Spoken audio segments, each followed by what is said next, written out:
Janë zbardhur 5 mesazhe zanore rrëqethse që Alma Arazi i kishte dërguar motrës së saj, Gentiana, pak para tragjedisë që tronditi Shkodrën.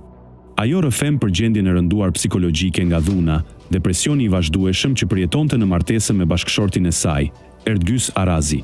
Mesazhet janë konsideruar prova kyçe në vendimin e gjykatës për dënimin me 4 vite burg të Erdgysit për shkaktim të vetvrasjes. Në audiomesazhe, Alma tregon se ishte larguar nga shtëpia dhe punonte si pastruese në një restorant për të mbijetuar, ndërsa paguaj 1000 euro në muaj. Megjithatë, mallin për fëmijët e kishte të padurueshëm.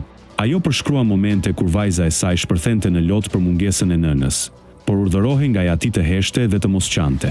Alma rrëfen gjithashtu për lidhjen jashtëmartesore të Erdgysit dhe i lutet që të mos e linte shtatzën partneren e re, për hir të fëmijëve që kishin bashkë. Mesazhet zbulojnë edhe ndërhyrjen e kunatës dhe vëllait të Erdgysit, Edisonit i burgosur për vrasje dhe trafik droge, i cili përpiqej ta kthente Almën pranë fëmijëve, por Erdgysi mashtronte edhe të vëllan.